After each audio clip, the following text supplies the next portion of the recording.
Knicks losing again tonight, 108-92 to the 76ers. I'm counting how many games that's been in a row. 1, 2, 3, 4, 5, 6, 7 losses in a row for the Knicks. Their last win was back on January 30th against the only team that they have owned this year, the Brooklyn Nets. And that's okay. Because if you look at the tenor of this season, if you look at the remaining agenda for this season, that without Kristaps Porzingis, this team has zero hopes at a playoff berth. You know, go back 3, maybe even 4 weeks ago, there was still this fresh debate as far as what the Knicks should be trying to do this year. Should they be tanking? Should they be giving everything they have to get to the playoffs? And you could have made a valid argument on both sides. I've always been in the mindset that this team, this core, was still pieces, not a piece, pieces away from being a real contending team in the Eastern Conference. You know, we've seen this act before out of the Knicks. We've seen this, the quick fix mentality. We've seen the, oh, great, we made it to the 8th seed. And then you have years of mediocrity, years of being on the treadmill, years of having no clear path at upward mobility in the Eastern Conference. And not to say that if you supported the Knicks trying to make a push to get to the playoffs this year, that you had the wrong idea. Because the one idea that the one mindset that I kept hearing, you know, from those that favored that the Knicks give it everything they got to get to the playoffs this year was that Kristaps Porzingis needs to see the playoffs.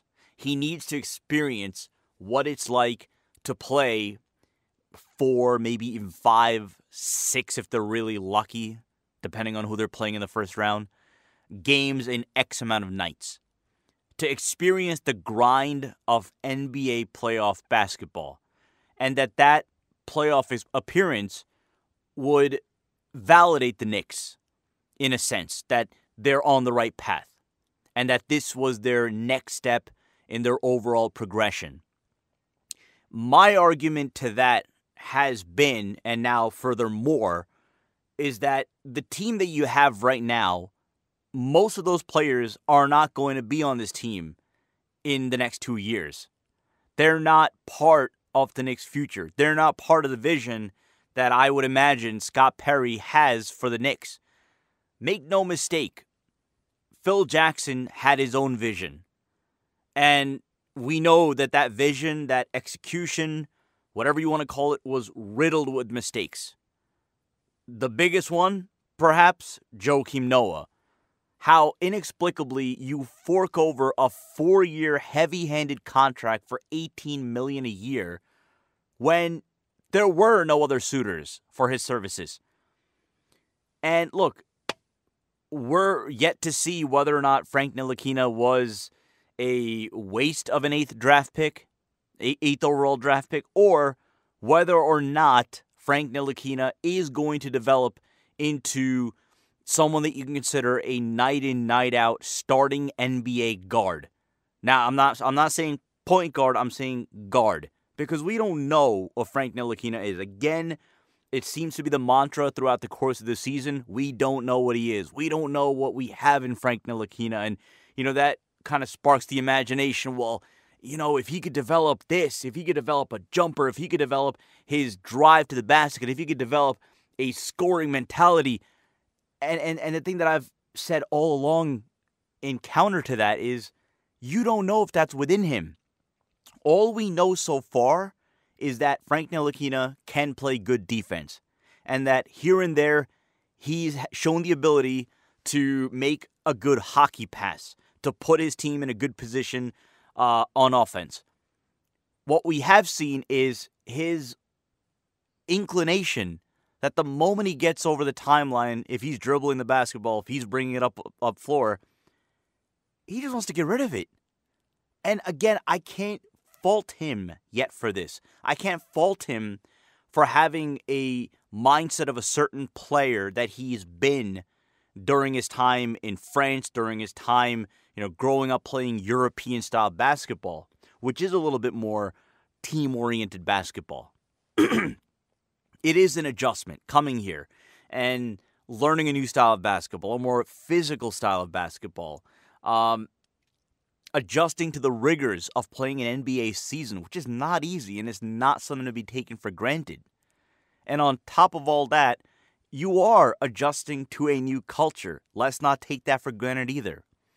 So I'm not faulting Frank Ntilikina for showing what he is at this point. The Knicks had to understand that when they drafted him, they drafted a project. They drafted someone that's going to take time to develop. What he's going to develop into, we don't know. The Knicks fans are starved for good point guard play. They're starved for a top 10 draft pick to develop into something, right? And some of that may be by the fact that, again, he's the 8th overall pick, so you don't want that pick to have been wasted, right? So even if we're in year 3 of the Ntilikina project, and if he doesn't quite develop, in a way, we're still going to be in denial, right? Because it's tough to accept that your team blew a prime opportunity to draft, a Donovan Mitchell, a Dennis Smith Jr. Those are things and those are two players that, especially Smith Jr., because he was picked one pick after Ntilikina, that they're always going to be inextricably linked because of that fact. I'm not putting this on Ntilikina. But what I am saying is, for all the times that we say, we don't know what we have, we're still waiting on him to develop, let him develop. Let's see what he has. Put him out there. And again, tonight, it wasn't up until early in the fourth quarter that we saw Ntilikina again. He was on the bench the entire third quarter. I understand there are going to be times where Jeff Hornacek is going to have one of those coaching lessons, right? Those, if you make a bad pass or if you're lazy on defense or if you make a lazy pass, you're sitting on the bench. I get that. And I appreciate that to a certain extent. I do. I actually, the more I've thought about it, I understand that in the case of Willy Hernangomez, that he didn't see much of the floor because, again, if you don't earn it, it shouldn't be handed to you. This is the NBA. It's the big boy league. This is the top basketball league in the world. You have to earn your playing time. But if you're the Knicks and you're a franchise that's been mired in mediocrity, and that's stating it generously, that's been mired in being irrelevant, finally now you have somewhat of a base of young players, be it in the form of Ntilikina, who, as I mentioned, did not play the entire third quarter, in Emmanuel Mudiay, who we'll get to in just a second, in Trey Burke, who up until the game was pretty much shot and over with in the fourth quarter, didn't see the floor at all. Luke Cornett, Isaiah Hicks, who I think had 5 first-half minutes and then saw action towards the end of the game, and similar, Damian Dotson, sparing minutes. You have a stable of young players, and if you think about where the Knicks are at this point of the season, you hate to say this. You hate to ever want to say this about your team, about the team that you root for, or about a team that you support. But there comes a point where you have to be a realist. You have to recognize reality. This team's going nowhere this year. And the only thing that they can do to benefit themselves is to put themselves in a position to get a good draft pick. And to see what the young players have. There are only 2 objectives this season. To play the young players because you want to see what they are, what they can do in extended minutes. And to see if and find out, are they part of our future? To get a better idea if a Damian Dotson is a truly bona fide NBA player. He's shown signs, but then he has shown signs of having difficulty grasping the NBA game and NBA offense. Getting lost in defensive shuffles, though at times he's shown you the ability to play defense. He's shown you the ability to break down a defender off the dribble. He's shown you the ability to stick it from downtown, what he was best known for in college. Emmanuel Mudiay was brought over again in the trade which many universally laud the Knicks for pulling off. That you trade Doug McDermott, he goes to Dallas. You're giving a future second-round pick to Denver in exchange for someone that was drafted, 3 spots after Kristaps Porzingis in 2015? So it's a trade that you really, as an organization, how do you slam that trade? You're talking about a 21-year-old point guard. And really, if you think about it, it's a unique situation that Denver had. The fact that they have Jamal Murray, Gary Harris, both who have emerged and are playing extremely well, as the Knicks found out a couple of weeks ago. Jamal Murray in particular that game. But Emmanuel Mudiay, two of his first 3 years in the league was a starting point guard. This year, coming off the bench. First 2 years averaging roughly 31 minutes a game. This season, roughly 17 minutes a game for Denver. And, in that kind of a scenario, if you're the Denver Nuggets, you bring in a player like a Devin Harris, someone who's a veteran point guard, someone who can provide a steady hand, and someone who can sort of steady the ship if Jamal Murray or Gary Harris are having the hiccups. But look, them two have been excellent this year.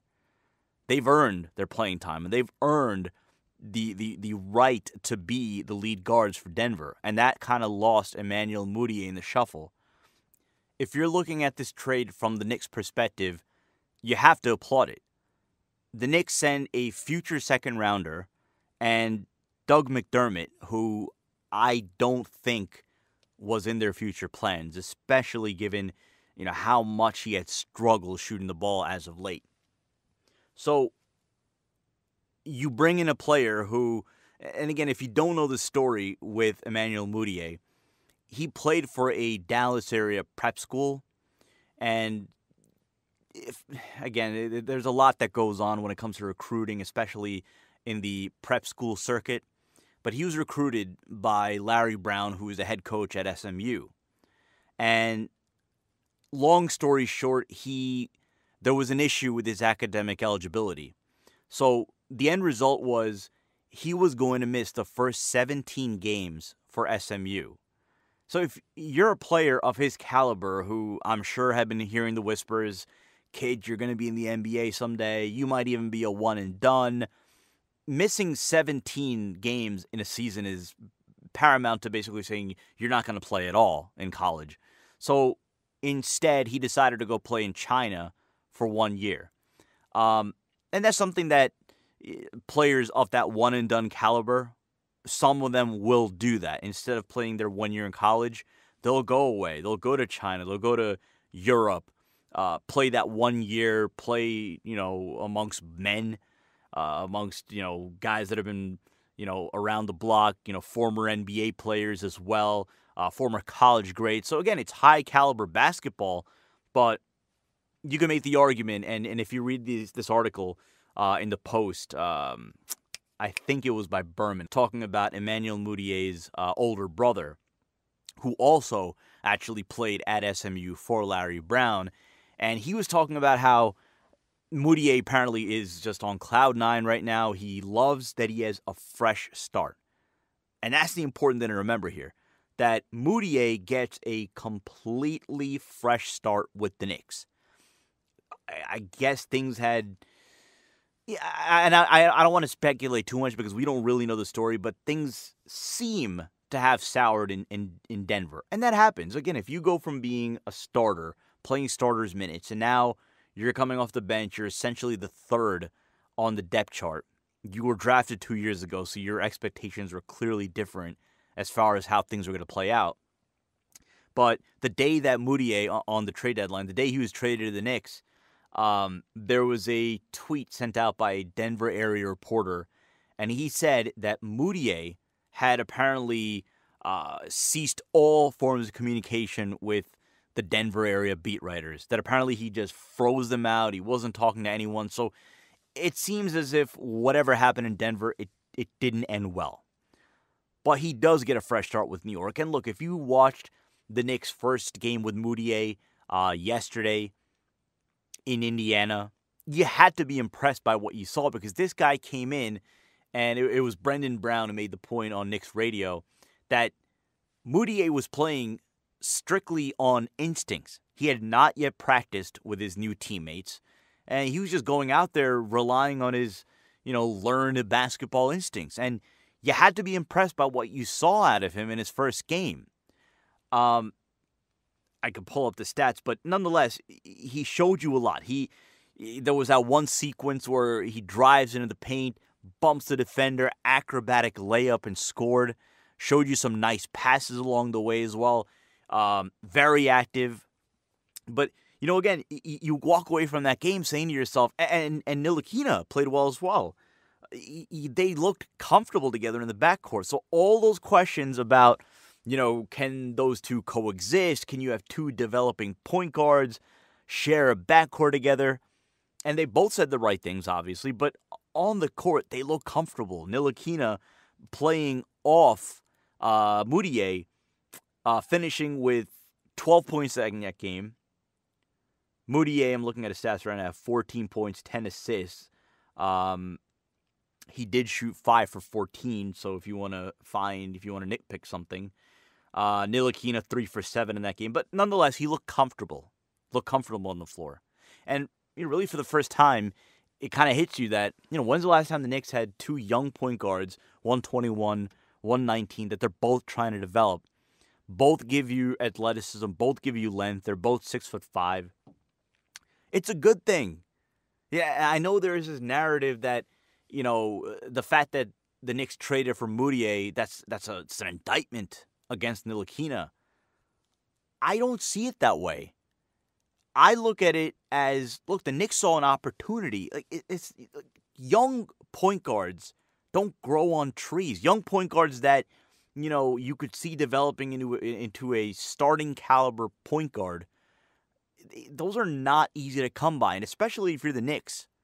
When's the last time they had a point guard that you say to yourself, that is a championship level point guard? Look, Charlie Ward did his job, but he was not an elite point guard. You had to go back to Derek Harper. Derek Harper, when, 1994, I was 14 years old. I'm 37 now. It's been that long. This team, this organization, look at who we've gone through. I still relive the days of Marty Collins and the Knicks thinking that they had something in Marty Collins out of Temple. It's been a rough ride as far as point guards go for the Knicks. But, look, it's just like, in the NFL. If you don't have a good quarterback, you're not going very far, right? You could have a great defense, but if you don't have a quarterback, your team's just, again, you're other than the Baltimore Ravens, that's the one team everybody, what about Trent Dilfer? Other than them, how many Super Bowl championship teams could you think of where they didn't have a very good quarterback? You don't necessarily get the passenger quarterbacks anymore. And it's the same thing in the NBA. If you don't have, a point guard that can facilitate at a high level or can score at a high level, can break down the defense, can penetrate the lane at a high level, you're not going far. And the fact that the Knicks don't have that right now, or at least, I guess we'll see what the Knicks have in Moutier and when he gets more comfortable with his teammates, learns the offensive flow.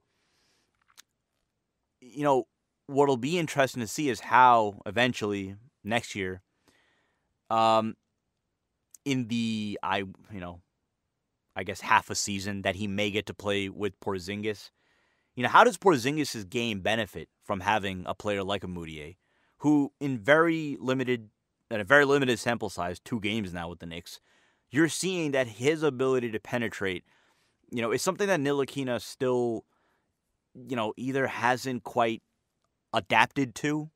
I'm not saying he doesn't have that ability. I'm just saying he hasn't shown it yet. But Moutier has shown that ability and willingness and fearlessness to just get in the paint and create. Very quick, very explosive. And again, both these guards give you that wingspan, that length. And they're fast. So again, there are a lot of positives to take from this situation. But, I'm going to bring it back full circle. And I look at tonight's game against the Philadelphia 76ers. If the Knicks are going to lose a game like this, right? If they're going to get beat 108-92, I'd rather see in the box score that their younger players are getting more minutes, and that it's because they had a Luke Cornett on the floor for, 13 to 15 minutes, that they had Isaiah Hicks on the floor for maybe 10 minutes, that they had Trey Burke on the floor for 12 to 15 minutes, that you had Damian Dotson on the floor for maybe 16 to 18 minutes. If you're going to tell me that they still lose that game by 16 points tonight, I'm thrilled with that. I'm happy. Because it shows me that this organization, that their head coach, have the right idea as far as how to approach this part of the season, which, again, what are you trying to achieve for the remainder of the season? One, you want to see what you have in your younger players. You want to know, are they going to show you something? If you give them an opportunity, are they going to show you something? Are they going to make a case to show why they belong in the future plans for this team? Two, you want to develop these younger players, and they won't get that development unless they're on the floor. Look at the example of Luke Cornett. And I say Luke Cornett specifically because he had that big game in his Knicks debut against Toronto. Isaiah Hicks really hasn't gotten that much burn yet, so really can't say much about him. Trey Burke, again, I don't know what the direction is right now that Hornacek and the Knicks have for Trey Burke. I don't know if they see him as someone that they're going to be giving a decent amount of minutes to when you have Moutier and Ntilikina and still the veteran Jarrett Jack. I'd like to see Burke get more minutes. But again, you're talking about a 25-year-old who was the National College Player of the Year in 2013, a lottery pick. He dominated in the G League this year. I think when you bring up a player like that, you owe it to the organization to see what you have. What you don't want going forward, you don't want to see Jarrett Jack playing 18 to 20 minutes a night, because that's just going to tell you that the priorities are not in place. I like Jarrett Jack. I've been a big fan of his, during his long NBA career. I like the way he plays the game, and I like what he brought to this team. But there was a different Knicks team that had Porzingis that was playing exciting basketball in their 17-14 start. On that Knicks team, Jarrett Jack should be playing more heavy minutes. Jarrett Jack should be playing in key situations. Understood. But those days are long, long gone. The days of the Knicks, getting in the face of LeBron James, upsetting the Cleveland Cavaliers, beating Carmelo Anthony and the OKC Thunder on their home floor in Melo's return, those days are gone. What you want to see now is, what do we have in Trey Burke? What do we have in Frank Ntilikina? What do we have in Emmanuel Moutier? Luke Cornett and Isaiah Hicks played a lot in the G League. Damian Dotson, I know he's bounced back and forth, but look, Luke Cornett is that perfect example that you don't bring a guy like that up here if he's just going to sit on the bench. You leave him in the G League. You let him marinate. You let him work on his game. You let him work on these gifts that he's been given as a 7'1" forward with a great outside shot. Now, which he showed you immediately, right? Comes in against Toronto, gets a double-double, 4 blocks, knocking down shots, 4 3-pointers. It's great to see. And even though the Knicks got blasted that night, as someone who sees what the Knicks are finally building towards, that it appears that they finally have a vision going forward, you were happy. You were like, hey, you know what? Yeah, we got blasted, whatever. But Luke Cornett, that's our guy. You're joking about how, in one fell swoop, he made you forget about Millie Hernan-Gomez and that mind-scratching trade. But Cornett got experience in the G League. Isaiah Hicks out of North Carolina got experience in the G League. Damian Dotson bounced back and forth. He's gotten limited burn on limited occasions. These players are up here now. They're at the NBA level, and the Knicks brought them up for a stated purpose, and that is not for them to sit on the bench and watch Kyle O'Quinn, Courtney Lee, Michael Beasley, Jarrett Jack take up lion's share of the minutes. If you look at the standings right now, I was checking this earlier today. There is a clear separation between where the Knicks sit right now and entering the day. I believe they were in that theoretical 9 slot for the NBA draft lottery. It's kind of a tough little gap there between 9 and 8. But, again, the Knicks were 1-8 with Kristaps Porzingis. Realistically, how many more games do you expect them to win this season?